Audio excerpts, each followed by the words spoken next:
पिछले कुछ दिनों में लोगों द्वारा सबसे ज़्यादा सर्च किए गए शब्दों में से एक शब्द है डिप्रेशन, यानी विषाद।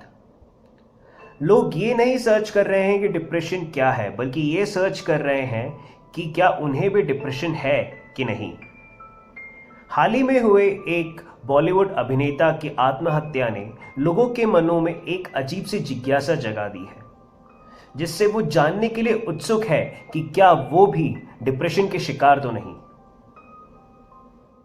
किसी भी इंसान की आत्महत्या की खबर सुनते ही हम लोग कुछ सवाल पूछा करते हैं, जैसे कि इसे आत्महत्या करने की क्या जरूरत थी, या आत्महत्या करने की हिम्मत है तो ये अपनी प्रॉब्लम से लड़ने की हिम्मत क्यों नहीं जुटा पाया। केरला के मलप्पुरम डिस्ट्रिक्ट में हाल ही में एक 14 साल की बच्ची ने आत्महत्या किया। रीजन जानने पर पता चला कि ऑनलाइन क्लासेस अटेंड करने की सफिशिएंट गैजेट्स ना होने के वजह से वो बच्ची डिप्रेस्ड हो गई और उसने खुदकुशी कर ली। तब भी कई लोगों ने पूछा कि इतनी छोटी सी बात पर आत्महत्या कौन करता है। मगर सोचने की बात यह है कि जो इश्यूज, जो प्रॉब्लम्स हमें छोटी लगती है, कि क्या जरूरी है कि वो उनको भी छोटी लगे। हमें ये चीज सोचने की जरूरत है कि जो सर्कमस्टेंसेस हमारे लिए मामूली और आम हो, क्या जरूरी है कि क्या उनके लिए भी यही चीज मामूली और आम हो सकता है कि उनको आत्महत्या से पहुंचने वाली पीड़ा से भी ज्यादा पीड़ा पहुंचाती होगी वो सिचुएशन, वो सर्कमस्टेंसेस और वो हालात। तो आइए दोस्तों, जानते हैं कुछ चीजें डिप्रेशन के बारे में। नमस्ते, मेरा नाम है विष्णु नायर और इस वीडियो के थ्रू मैं आपको कुछ इंफॉर्मेशन देना चाहता हूं डिप्रेशन के बारे में। दोस्तों, मैं एक्सपर्ट नहीं हूं, मुझे ये इंफॉर्मेशन सिर्फ इंटरनेट और कुछ किताबों से मिली है। तो यदि इस वीडियो में आपको कुछ चीजें गलत लगी हो तो कृपया मुझे कमेंट सेक्शन पर बताकर मेरा ज्ञानवर्धन कीजिए, और यदि नहीं तो प्लीज लाइक, सब्सक्राइब और शेयर कर इस वीडियो को एंजॉय कीजिए। इस वीडियो के थ्रू मैं किसी की भी भावना को ठेस पहुंचाने का उद्देश्य नहीं रखता हूं। इस वीडियो को बनाने का एकमात्र उद्देश्य सिर्फ सोशल अवेयरनेस और सोशल वेलफेयरनेस फैलाना है। आशा करता हूं कि आपको ये वीडियो अच्छा लगेगा। एक किस्सा मैं आप लोगों के साथ शेयर करना चाहता हूं। मेरे कॉलेज में एक बंदा था। He was good looking, he was financially stable, वो एकेडमिक्स में भी अच्छा था और स्पोर्ट्स में भी ठीक ठाक था। एक अजीब सी पॉजिटिविटी थी उसके पास। वो जब भी कॉलेज आता था एक स्माइलिंग फेस के साथ आता था, और भले वो टीचर्स हो या उसके कॉलेज के सीनियर्स, वो सबको एक हैप्पी फेस के साथ ग्रीट करता था। उसके फ्रेंड्स भी उससे काफ़ी खुश थे, एंड उसके साथ जो भी रहता था सब यही बोलते थे कि he had a positive vibe. लेकिन कभी कभार उसका एटीट्यूड थोड़ा सा नम और थोड़ा सा डल रहता था। वो अपने ही बातों में खोया रहता था। कुछ पूछो तो काफी रूड और एग्रेसिव हो जाया करता था। उसकी कुछ खास अजीज दोस्तों ने कहा कि उन्होंने इस बात पर ज्यादा गौर नहीं किया, क्योंकि अगले दिन जब भी वो कॉलेज आता था वो उसी पॉजिटिवनेस और उसी एंथुजियाज्म के साथ अपना दिन निकालता था। एक दिन कॉलेज के एक नॉर्मल डे के बाद हम सब हमारे घर गए, मगर अगले दिन की शुरुआत एक शॉकिंग न्यूज़ के साथ हुई। हमें खबर मिली कि हमारा ये दोस्त हमें छोड़कर जा चुका है। कॉलेज जाने का टाइम होने पर भी ना उठने पर उसकी माँ ने उसे 3-4 बार नीचे से बुलाया। फिर भी कुछ रिस्पॉन्स ना आने पर उसकी माँ ने ऊपर जाकर देखने का फैसला किया। सीढ़ियां चढ़कर उसकी बूढ़ी माँ जैसे ही ऊपर गई, तब उन्होंने देखा कि एक छोटे से रस्सी के टुकड़े पर उनका बेटा अपनी जिंदगी खत्म कर उन्हें छोड़कर हमेशा के लिए जा चुका है। मेरा बेटा मुझे छोड़कर कैसे चला गया, वो ऐसा कैसा कर सकता है। यही सब कहते हुए रोती हुई उसकी माँ की आवाज आज भी मेरे कानों में गूंजती है। तो क्या है डिप्रेशन? किसी वस्तु या इंसान का खोना जो कि हमारे जिंदगी में बहुत करीब था, उसके जाने पर होने वाला दुख, उस चीज को हमेशा के लिए खो देने पर होने वाली पीड़ा, उस चीज को कभी ना पा सकने का आभास, परिस्थितियों के सामने खुद को लाचार समझना, यही सब चीजें हमें डिप्रेशन की ओर धकेलती है। हम ये जानते हैं कि हमारे बॉडी में होने वाले कुछ केमिकल रिएक्शन के वजह से ही हम अलग अलग तरह की फीलिंग्स को फील करते हैं, भले ही वो कोई भी फीलिंग्स हो, भले ही खुशी हो, गम हो या डर। किसी भी फीलिंग्स को फील करने के लिए हमारा ब्रेन एक केमिकल या एक हार्मोन सिक्रीट करता है जो कि हमें गाइड करता है कि हमें किस तरह का फीलिंग्स फील करना चाहिए। ऐसे ही अपने दिमाग द्वारा प्रोड्यूस किए गए न्यूरोपेनेफ्रिन नाम की एक केमिकल के वजह से हमें डिप्रेशन का फील महसूस होता है। डिप्रेशन का ये एक फील बीमारी में तब बदलता है जब ये रिलीज्ड केमिकल अपनी बॉडी बैलेंस नहीं कर पाए। केमिकल इम्बैलेंसिंग के वजह से हमें अक्सर डिप्रेशन का फील होता है। जस्ट इमेजिन करके देखिए दोस्तों, किसी रात में तेज बारिश के बाद जब अगले दिन सुबह सूरज उगता है, जब आसमान साफ होता है और चिड़िया चहचहाती है, तब आपको कैसी फील आती है? ठीक वैसा ही फील लगता है जब आपकी बॉडी में नोरापेनेफ्रिन की अमाउंट बैलेंस हो जाती हो। एक डिप्रेस्ड पेशेंट के अंदर जब ये केमिकल बैलेंस होने लगता है तो उसे कुछ ऐसा ही फील होने लगता है। मगर कुछ ऐसे पेशेंट्स जिनके अंदर ये केमिकल बैलेंस नहीं हो पाते, अनफॉर्चुनेटली वो लोग ऐसी सुबह का आनंद कभी नहीं ले पाते। उन्हें हमेशा डिप्रेस्ड फील होता है। वो अंदर ही अंदर सोचते रहते हैं कि मैं क्यों जी रहा हूं, मैं किसके लिए जी रहा हूं। और ऐसे डिप्रेस्ड फीलिंग के साथ उन्हें कई साल तक रहना पड़ सकता है। यदि अभी भी समझ में नहीं आया तो मैं एक और एग्जांपल देता हूं। हम सबकी लाइफ में हमने सरदर्द तो फेस किया होगा। कुछ सरदर्द ऐसे होते हैं जो कि कुछ समय बाद अपने आप कम हो जाते हैं, लेकिन कुछ लोगों के अंदर सरदर्द ऐसा होता है जो कभी खत्म ही नहीं होता। फॉर एग्जाम्पल, वो लोग जिनको ट्यूमर की बीमारी हो, उनका सरदर्द कभी खत्म ही नहीं होता। तो एक ऐसे इंसान का सरदर्द जो कि कुछ टाइम के बाद खत्म हो जाता हो, और एक ऐसे इंसान का सरदर्द जिसको ट्यूमर हो और उसका सरदर्द खत्म नहीं हो रहा हो, यही एक डिफरेंस होता है बेसिकली डिप्रेशन और क्लिनिकल डिप्रेशन में। जो पेशेंट क्लिनिकल डिप्रेशन में होता है उसके अंदर ई केमिकल की क्वांटिटीज बैलेंस नहीं हो पाती, जिसके वजह से उसे हमेशा ही डिप्रेस्ड फील होता है।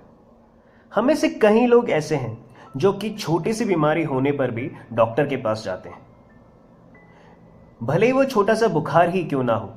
यदि प्रॉपर मेडिसिन ना लिया जाए तो हम काफी बेचैन हो जाते हैं।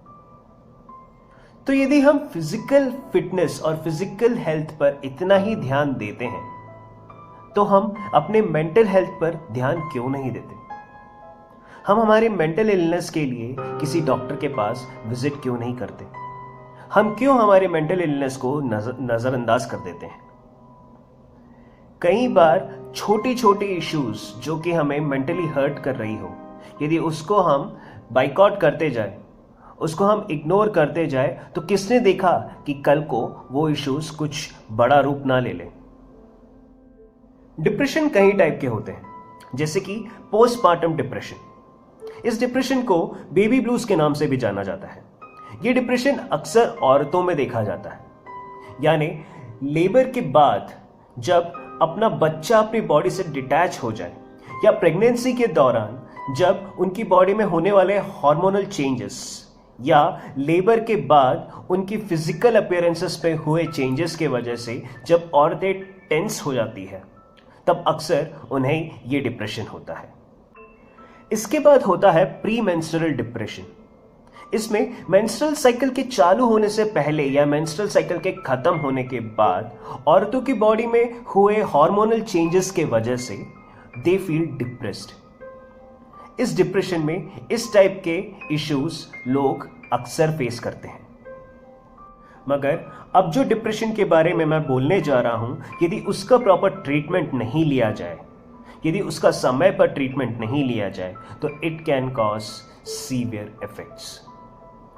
तो वो है सबसे पहला एक्यूट डिप्रेशन, जिसे मेजर डिप्रेसिव डिसऑर्डर के नाम से भी जाना जाता है। दूसरा है पर्सिस्टेंट डिप्रेशन, जिसे दुस्थीमिया के नाम से भी जाना जाता है। और तीसरा है मैनिक डिप्रेशन, जिसे बाइपोलर डिसऑर्डर के नाम से भी जाना जाता है। पहला कंडीशन यानी एक्यूट डिप्रेशन, जिसे मेजर डिप्रेसिव डिसऑर्डर भी कहते हैं, ये क्लिनिकल डिप्रेशन का ही एक हिस्सा है, जिसके बारे में मैंने आपसे कुछ देर पहले बात की थी। जो सेकंड कंडीशन है, जिसको पर्सिस्टेंट डिप्रेशन या दुस्थीमिया के नाम से कहते हैं, ये एक माइल्ड डिप्रेसिव स्टेज है। इसके अंदर इंसान का डिप्रेशन काफी ज्यादा स्ट्रांग नहीं होता, मगर ये काफी लॉन्ग लास्टिंग होता है। इससे इंसान को काफी देर तक, काफी दिनों तक डिप्रेसिव फील होता रहता है। इसके अंदर इंसान लैक ऑफ कॉन्फिडेंस या लैक ऑफ हैप्पीनेस जैसी चीजें फेस करता है। और तीसरा केस द मैनिक डिप्रेशन या फिर द बाइपोलर डिप्रेशन, इसके नाम की तरह ही ये एक इंसान की एक्सट्रीम पोल्स को जताता है। इसमें इंसान आज एक दिन खुश हो तो अगले दिन काफी दुखी रहेगा। आज एक दिन उसके अंदर बहुत ज्यादा पॉजिटिविटी हो तो अगले दिन उसके अंदर पूरी नेगेटिविटी होगी। एक दिन वो एग्रेसिव होगा तो दूसरे दिन वो काफी कामली एक्ट कर रहा होगा। उसके इस टाइप के चेंज इन बिहेवियर की वजह से ही इसे बाइपोलर डिसऑर्डर के नाम से जाना जाता है। Extreme cases of bipolar disorder के अंदर इंसान को हेलुसिनेशन होने के चांसेस होते हैं। उनके अंदर सुसाइडल टेंडेंसी से लेकर किसी इंसान को मारने तक की, किसी इंसान की हत्या करने तक की प्रवणता उनके अंदर जागती है। यदि प्रॉपर टाइम पे बाइपोलर डिसऑर्डर का ट्रीटमेंट ना लिया जाए तो it can be a serious issues. सवाल यह है कि डिप्रेशन को कैसे हटाया जाए। जवाब यह है कि डिप्रेशन को कभी नहीं हटाया जा सकता। एक हार्ट डिजीज की तरह या डायबिटीज की तरह डिप्रेशन भी हमारे साथ हमेशा के लिए जुड़ा रहता है। ये एक बार आ जाए तो ये हमारा पीछा कभी नहीं छोड़ता। मगर हां, इसे कंट्रोल जरूर किया जा सकता है। और इसे कंट्रोल करने का एक ही तरीका है कि इस सिचुएशन को समझना, इसे एक्सेप्ट करना और इसको किसी भी तरीके से, किसी भी अच्छे दोस्त के साथ बात करके या किसी प्रॉपर डॉक्टर के साथ या किसी साइकियाट्रिस्ट के साथ बात करके इसको कंट्रोल करना। जी हां, डिप्रेशन को कंट्रोल किया जा सकता है और इसको कंट्रोल करने का यही तरीका होता है कि इस इश्यूज को समझकर अपने किसी करीबी दोस्त को या अपने किसी करीबी इंसान के साथ इन बातों को शेयर करना, उन्हें समझाने की कोशिश करना कि आप किस दौर से या किस सर्कमस्टेंसेस से गुजर रहे हैं। यदि आपके पास ऐसा कोई दोस्त नहीं हो तो किसी वेल ट्रेन्ड थेरेपिस्ट के पास जा सकते हैं या किसी साइकोलॉजिस्ट या साइकियाट्रिस्ट के पास। वो आपको बेसिकली बताएंगे कि किस बात से आपके अंदर का डिप्रेसिव इफेक्ट ट्रिगर होता है। वो आपको उसको कंट्रोल करने का तरीका बताएंगे। इसके अलावा सबसे इंपॉर्टेंट होता है फिजिकल एक्सरसाइजेस करना। एक डिप्रेस्ड इंसान को फिजिकल एक्सरसाइजेस करना, अपनी बॉडी को फिजिकली फिट रखना काफी इंपॉर्टेंट होता है। कई आर्टिकल्स में मैंने ये पढ़ा है कि मेडिटेशन करने से डिप्रेशन कम होता है, मगर मैं ये नहीं मानता। मेडिटेशन एक एकांत में बैठकर किए जाने वाला एक्सरसाइज है, मगर एक डिप्रेस्ड इंसान को अपने ब्रेन के अंदर मैक्सिमम ऑक्सीजन फ्लो करवाने की जरूरत होती है। तो इन दैट केस सबसे बेटर यही होता है कि यदि वो hard and rough physical exercises करें। 2009 के स्टडीज के हिसाब से वर्ल्ड पॉपुलेशन का 7% डिप्रेशन का शिकार था और 2020 में आते आते almost 20% of the world population depression का शिकार है। सुसाइडल केस में से 50% सुसाइडल केसेस डिप्रेशन की वजह से होते हैं। और यही चीज यदि हम ड्रग एडिक्ट या अल्कोहल एडिक्ट की गणना को देखें तो ऑलमोस्ट 75% या ओवर 75% ऑफ अल्कोहल या drug addicts are the victims of depression. और उसका मेजर रीजन ये है कि हमारे पास किसी को सुनने के लिए या किसी को समझने के लिए वक्त ही नहीं है। तो सवाल यह है कि क्या हम इन डिप्रेस लोगों की मदद कर सकते हैं? तो जवाब है हाँ, हम इनकी मदद कर सकते हैं। हम इनकी बातों को सुनकर, इन्हें समझकर, इन्हें सही राह पर जाने के लिए गाइड कर कर, इन्हें प्रॉपर काउंसलिंग देकर हम इनकी मदद कर सकते हैं। एक सुप्रसिद्ध एक्टर ने आत्महत्या की और हम सब मान रहे हैं कि उनकी आत्महत्या का कारण डिप्रेशन है। मगर हमारे आसपास ऐसे ही कितने ही लोग हैं जो कि आत्महत्या करते हैं। ऐसे कितने ही लोग हैं जो कि रोजाना एक्सीडेंट में मर जाते हैं या किसी आकस्मिक रूप से किसी बीमारी के वजह से जिनकी मृत्यु हो जाती है। आपने कभी सोचा है क्या कि काश आप आखिरी बार उनकी कुछ बातें सुन लेते?